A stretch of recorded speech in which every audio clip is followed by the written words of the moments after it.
오늘은 오랜 약속을 이루실 분이 오시다라는 제목으로 함께 말씀을 나누려 합니다. 모든 성경은 예수 그리스도를 가리킵니다. 우리가 지난주 말라기 성경을 보았는데 구약 성경은 앞으로 오실 예수 그리스도에 대해 말씀합니다. 그리고 오늘부터 살펴볼 이 신약 성경은 이미 오신 예수 그리스도에 대해 말씀하고, 신약의 맨 마지막 성경인 요한계시록은 앞으로 다시 오실 예수 그리스도에 대해 말씀합니다. 이처럼 모든 성경은 예수 그리스도를 가리키고 있습니다. 마태복음은 이제 신약의 첫 번째 책으로 구약 성경에서 약속하신, 오늘 설교 제목이 오랜 약속을 이루실 분인데, 바로 그 구약에서 약속하신 그 말씀을 이루기 위해 이 땅에 오신 예수 그리스도를 소개합니다. 오늘 말씀을 통해 그 약속을 이루시는 예수 그리스도를 함께 만나는 저와 성도님들 되시기를 주님의 이름으로 바라겠습니다. 우리 본문 1절 말씀 함께 봅니다.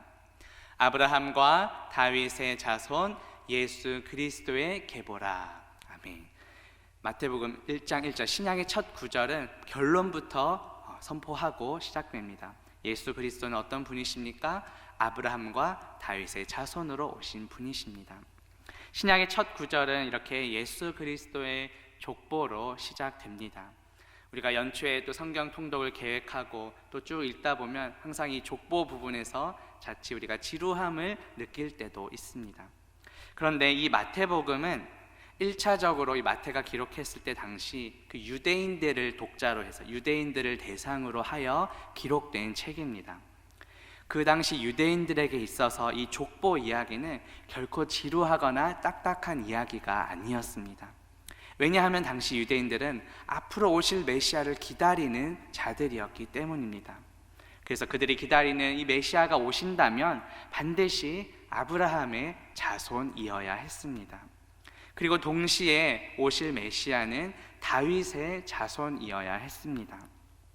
마태는 그러한 당시 유대인들의 상황을 잘 이해하고 있었습니다. 그래서 오신 예수 그리스도를 참된 메시아로 제시하기 위해서 혈통적인 기원을, 족보를 처음부터 드러내고 있는 것입니다. 그래서 마태는 가장 처음 예수 그리스도의 족보를 이야기하면서 아브라함과 다윗의 자손으로 오셨음을 강조하고 있습니다. 그 이유가 무엇일까요? 바로 예수 그리스도께서 구약 성경에서 예언하신 그 약속을 이루시는 분임을 나타내기 위함입니다. 먼저 아브라함에게 주셨던 언약, 그 약속의 말씀은 무엇일까요? 우리 창세기 12장 2절 말씀 보겠습니다. 내가 너로 큰 민족을 이루고 내게 복을 주어 내 이름을 창대하게 하리니 너는 복이 될지라, 이렇게 말씀합니다. 하나님께서는 아브라함에게 땅의 모든 족속이 너로 말미암아 복을 얻게 될 것이다 라고 약속해 주셨습니다. 이 약속은 무엇을 의미할까요? 하나님께서 베푸시는 그 구원의 은혜는 어떤 특정한 국가나 민족에만 해당되는 것이 아니라는 겁니다. 바로 온 세계, 온 세상 만민으로 퍼져나가게 될 것을 보여주는 말씀입니다. 그리고 이 약속의 말씀은 누구를 통해 성취가 됩니까? 아브라함의 자손으로 오신 예수 그리스도를 통해 이 약속의 말씀이 이루어집니다. 우리가 이 예수님의 족보에서 우리가 다 읽진 않았지만 몇 가지 특징적으로 발견할 수 있는 부분이 있습니다. 바로 여인들의 이름이 등장한다는 것입니다. 이 3절 말씀 봅니다. 3절에 보면 다말, 그리고 5절에는 라합과 룻, 6절에서는 우리아의 아내, 그리고 마지막 16절에서는 마리아가 등장합니다. 예수 그리스도의 족보에 총 5명의 여인이 이름이 기록되어 있습니다. 그런데 이 여인들 중에 다말과 라합은 그 신분이 기생입니다. 그리고 라합과 룻은 이방 여인, 이방 출신의 여인들입니다. 그렇다면 예수 그리스도의 족보에 이 여인들이 기록된 이유는 무엇을 나타낼까요? 아브라함의 약속을 성취하시는 그 예수 그리스도 안에 있어서는 남자나 여자, 그리고 이스라엘 백성이나 이방인의 차별이 없이 모두 다 구원의 복을 받게 될 것을 보여주는 것입니다. 이어서 마태는 예수 그리스도께서 다윗의 자손으로 오셨음을 밝힙니다. 다윗에게 주어진 약속은 무엇일까요? 우리 구약성경 사무엘하 7장 16절 보겠습니다. 내 집과 내 나라가 내 앞에서 영원히 보존되고 내 왕위가 영원히 견고하리라고 말씀합니다. 다윗의 혈통으로 오실 예수 그리스도의 그 왕위가 영원할 것이다, 견고할 것이다, 이미 하나님께서 다윗에게 약속해 주셨습니다. 마태는 그래서 예수 그리스도께서 다윗의 자손임을 밝히고 있습니다. 그런데 이 예수님의 족보는 당시 유대인들에게만 해당되는 것이 아닙니다. 유대인들만을 위한 족보가 아닙니다. 왜냐하면 다윗의 언약대로 오신 예수님께서는 단지 유대인의 왕으로서만 오신 것이 아니기 때문입니다. 예수 그리스도는 만왕의 왕, 모든 인류를 다스리고 통치하실 왕으로 오셨습니다. 예수 그리스도께서는 이 땅에 오셔서 우리 죄를 위해 십자가에 달려 죽으셨습니다. 그리고 성경대로 3일 만에 부활하셨습니다. 지금은 승천하셔서 하나님 보좌 우편에 앉아 계시며 우리를 위해 중보하고 계십니다.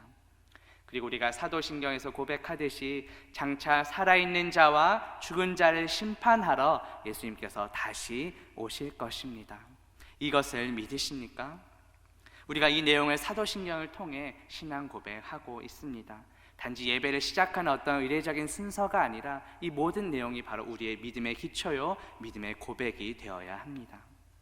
사도 바울은 이렇게 믿음으로 말미암은 자들은 아브라함의 자손이라고 말합니다. 신약성경 갈라디아서 3장 7절 말씀 보겠습니다. 그런즉 믿음으로 말미암은 자들은 아브라함의 자손인 줄 알지어다 라고 말합니다.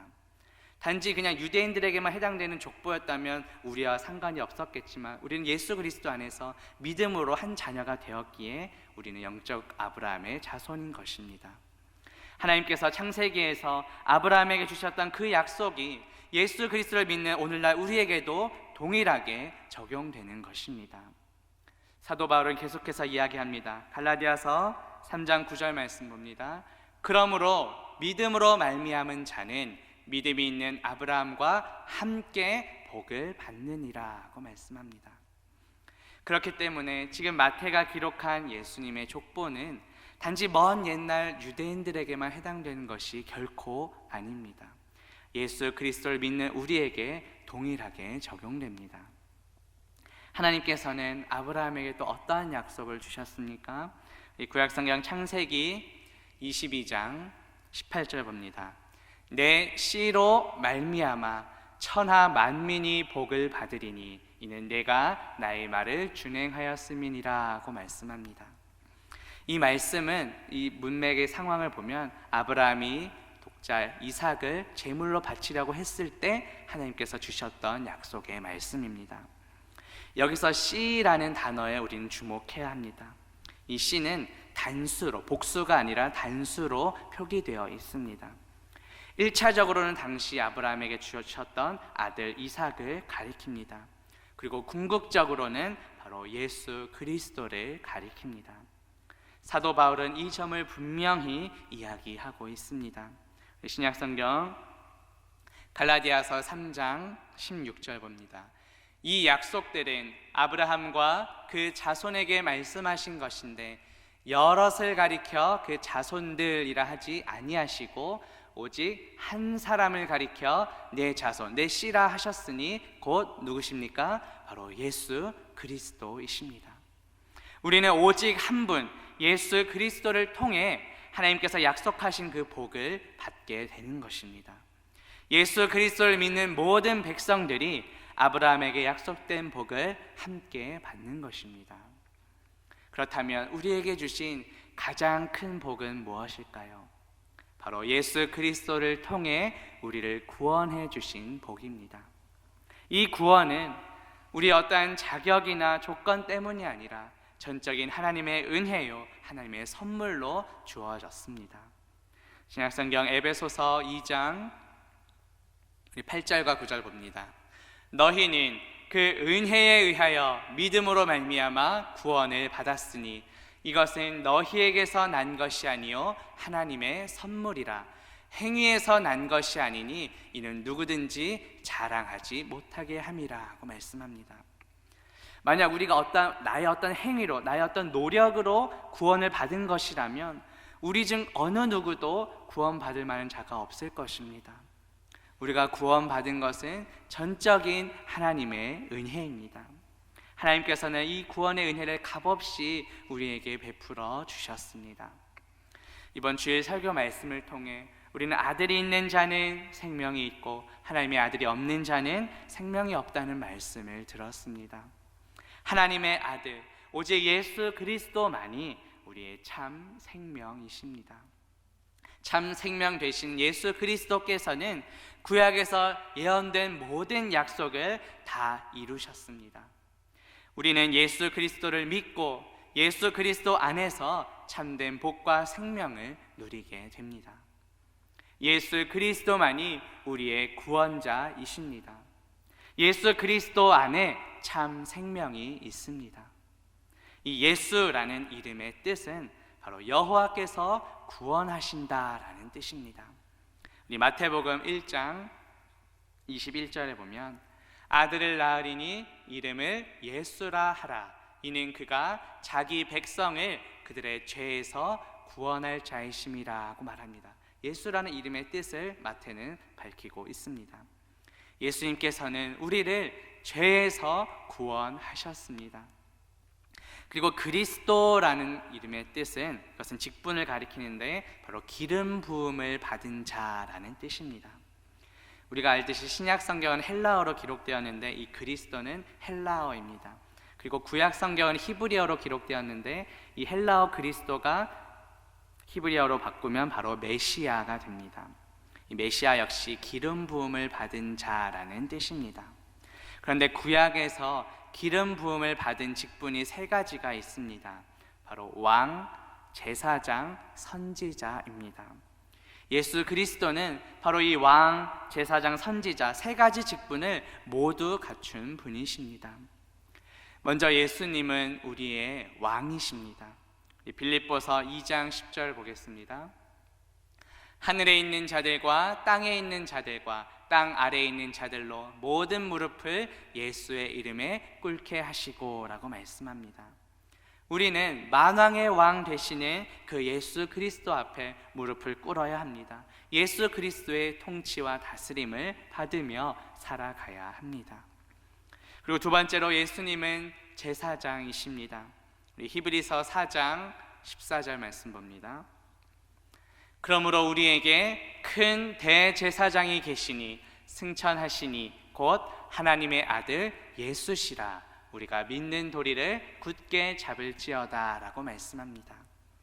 우리는 오직 참 대제사장 되시는 예수 그리스도를 통해서만 하나님 아버지께로 나아갈 수 있습니다. 이 제사장의 역할이 하나님과 우리를 중재하는 그런 역할입니다. 마지막 세 번째로 예수님은 선지자이십니다. 선지자는 바로 말씀을 선포하는 직분인데 예수님 자체가 바로 말씀이십니다.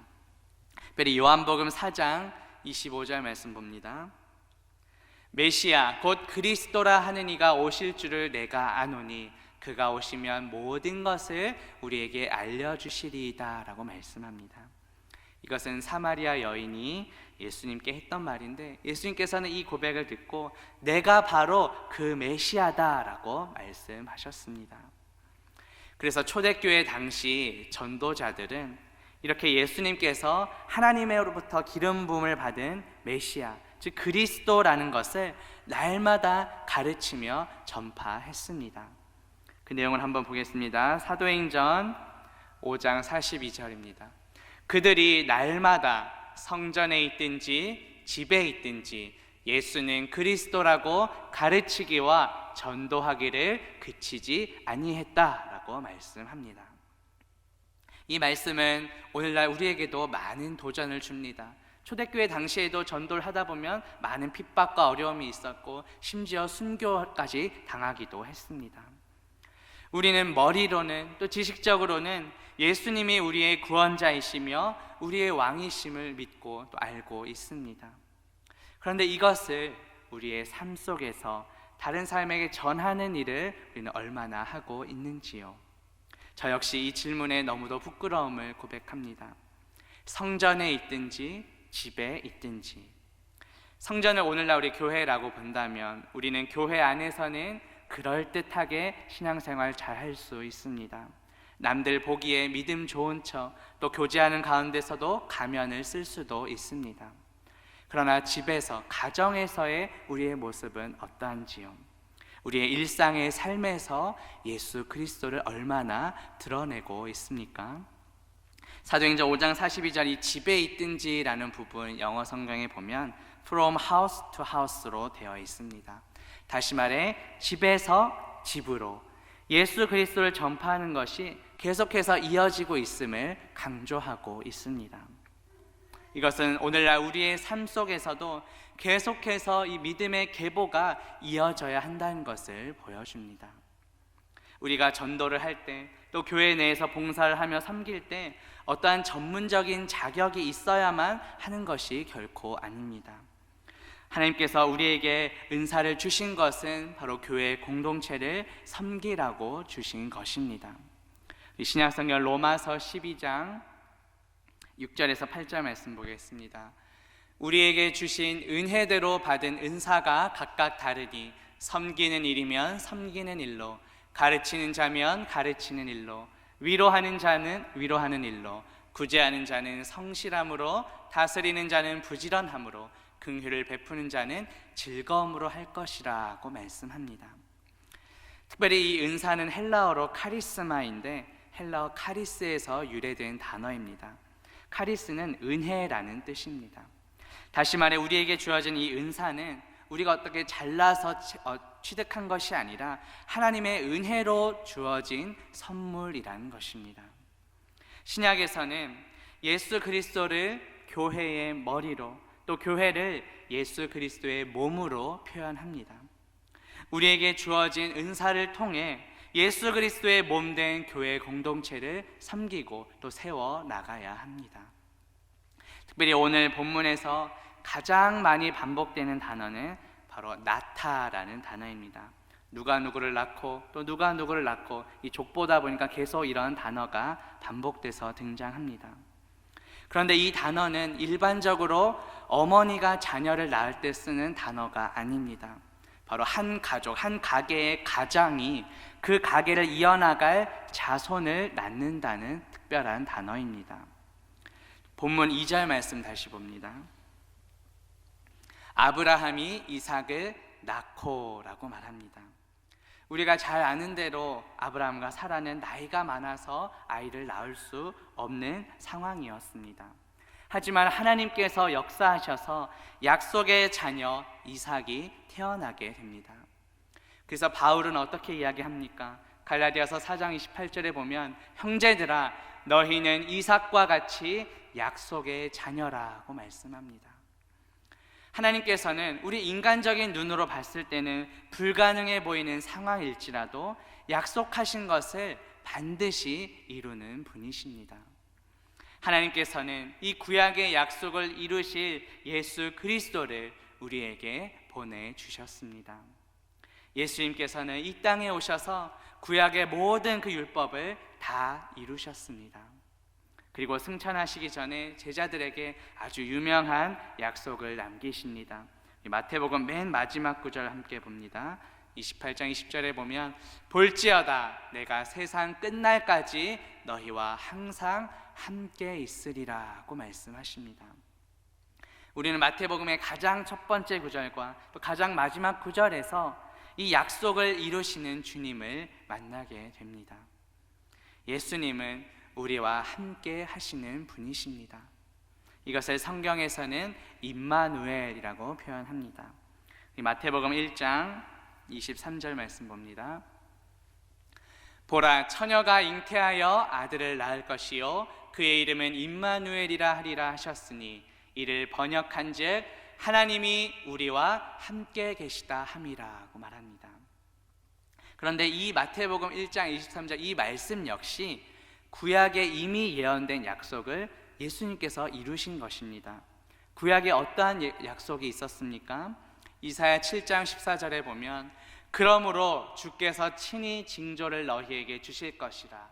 보라, 처녀가 잉태하여 아들을 낳을 것이요 그의 이름을 임마누엘이라 하리라. 구약에 이미 약속된 말씀이 예수 그리스도께서 신약에서 이루는 것을 우리는 볼 수 있습니다. 이처럼 예수 그리스도는 구약의 모든 약속을 성취하신 분이십니다. 마태는 1장의 이 족보를 통해 하나님께서 어떻게 약속을 이루어 오셨는지를 보여줍니다. 이제는 우리의 삶 속에서 이 믿음의 계보를 계속해서 이루어 나가야 할 차례입니다. 우리의 삶 속에서 주님이 주신 약속이 이루어지기를 소망합니다. 우리가 주기도문에서 기도하는 것처럼 하나님의 뜻이 하늘에서 이루어진 것 같이 이 땅에서 우리를 통해 이루어지기를 기도합니다. 그렇다면 우리의 삶 속에서 이루어져야 할 그 하나님의 뜻은 무엇일까요? 우리가 기도할 때 하나님의 뜻을 구합니다라고 하는데 궁극적으로는 성경의 모든 말씀이 하나님의 뜻입니다. 그런데 명확하게 하나님의 뜻이라고 표현한 구절이 있습니다. 이 요한복음 6장 40절 말씀 보겠습니다. 내 아버지의 뜻은 아들을 보고 믿는 자마다 영생을 얻는 이것이니 마지막 날에 내가 이를 다시 살리리라. 아멘. 하나님의 아들 예수 그리스도를 믿음으로 영원한 생명을 얻는 것이 바로 하나님 아버지의 뜻입니다. 예수 그리스도를 믿는 우리 한 사람 한 사람을 통해 이러한 하나님의 뜻이 이루어지기를 우리는 기도해야 합니다. 오늘 족보에서 가장 많이 등장하는 단어가 누가 누구를 낳다라는 단어라고 말씀드렸습니다. 물론 여기서는 그 믿음의 가계를 이어가는 의미로 사용되었습니다. 우리는 몇 주 전 주일 설교 말씀을 통해 그리스도 안에서 영적 아비가 되라는 말씀을 들었습니다. 그 말씀과 연관시켜 우리가 생각해 볼 때 우리는 영적 자녀를 생산하는 아비가 되어야 합니다. 이번 주에 우리는 그동안 기도로 준비했던 예수 사랑 생명샘 축제 초청 주일을 가졌습니다. 이번에 총 100명 이상의 전도 대상자들이 있었고 그중 10명 이상의 새가족들이 방문을 했습니다. 그러나 여기서 끝이 아닙니다. 우리는 교회 공동체에 방문한 새가족들이 공동체의 믿음의 뿌리를 내릴 수 있도록 계속해서 말씀 가운데 또 기도하며 양육해야 합니다. 우리를 통해 또 새가족 양육을 통해 믿음의 계보가 계속해서 이어나가지도록 기도해야 합니다. 혹시 나는 자격이 없다고 느끼는 분들이 계신지요? 앞서 살펴본 것처럼 예수 그리스도의 족보 안에는 인간적인 눈으로 봤을 때는 전혀 자격이 없어 보이는 신분의 사람들도 있었습니다. 다말과 라합은 기생이었고 라합과 룻은 이방 출신의 여인이었습니다.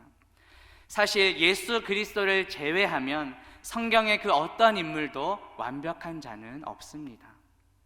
그러나 하나님께서 들어 사용하시면 하나님의 귀한 도구로 쓰임받는 것입니다.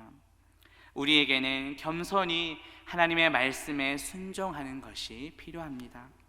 우리의 기도와 순종을 통해 하나님께서 역사를 이루어 가실 줄로 믿습니다. 특별히 이번에 우리가 전도 대상자 작정은 했으나 또 여러 사정들로 인해 새가족들이 오지 않아서 혹시나 낙심한 분들이 계실지도 모르겠습니다. 하지만 하나님께서 택하신 영혼이라면 반드시 하나님의 때에 하나님의 방법으로 돌아가게 하실 줄로 믿습니다. 우리는 인내하며 기도하고 그리스도의 사랑으로 계속해서 섬겨야 합니다.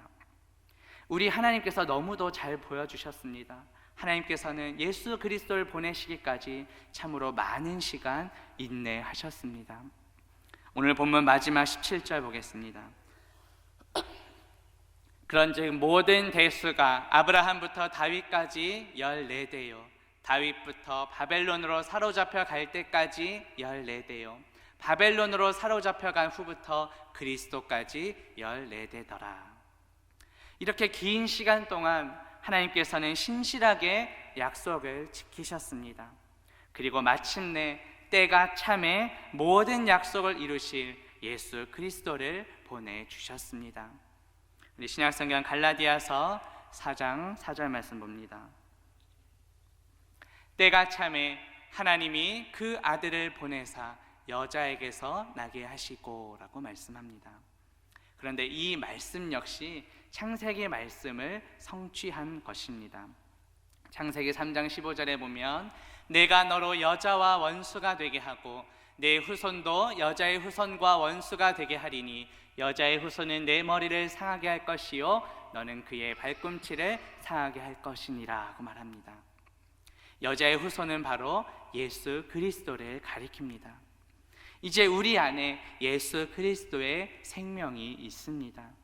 누군가를 전도하여 양육해서 예수 그리스도의 제자로 세우는 일은 참으로 많은 기도와 눈물 또 헌신의 과정이 필요합니다. 하나님께서는 참으로 긴 시간 인내하시며 약속하신 예수 그리스도를 보내주셨습니다. 14대씩 3번이나 반복됩니다. 따라서 우리가 작정하고 품은 영혼들 우리의 세대에서 이루어지지 않을 수도 있습니다. 하지만 하나님의 때에 반드시 이루실 것입니다. 우리의 삶 속에서 기도하며 또 인내를 통해 예수 그리스도의 사랑을 끊임없이 흘려보낼 수 있기를 소망합니다. 하나님의 때에 하나님의 방법으로 반드시 열매 맺게 하실 것입니다. 주님 다시 오시는 그날까지 계속해서 이 믿음의 계보를 이어나가기로 결단하는 저와 성도님들 되시기를 주님의 이름으로 바라겠습니다. 제 말씀을 맺으합니다. 오늘 예수 그리스도의 족보를 통해 하나님께서 어떻게 약속을 이루어 가시는지를 살펴보았습니다. 하나님께서는 예수 그리스도를 보내셔서 구약에 기록된 모든 약속을 다 이루셨습니다. 이제는 우리의 삶 속에서 예수 그리스도의 생명이 흘러가기를 원하십니다. 주님 다시 오시는 그날까지 기도하며 인내를 통해 이 믿음의 계보를 계속 이어나가는 저와 성도님들 되시기를 주님의 이름으로 바라겠습니다. 함께 기도합니다. 하나님 아버지, 오늘 말씀을 통해 하나님께서 어떻게 약속을 이루시는지를 깨닫게 하시니 감사합니다. 예수 그리스도를 보내셔서 구약의 모든 약속을 이루신 하나님을 찬양합니다. 이제는 우리의 삶 속에서 예수 그리스도의 생명이 흘러가게 하옵소서. 주님 다시 오시는 그날까지 기도와 인내를 통해 믿음의 계보를 계속 이어나가는 우리 모두가 되게 하옵소서. 예수 그리스도의 이름으로 기도합니다. 아멘.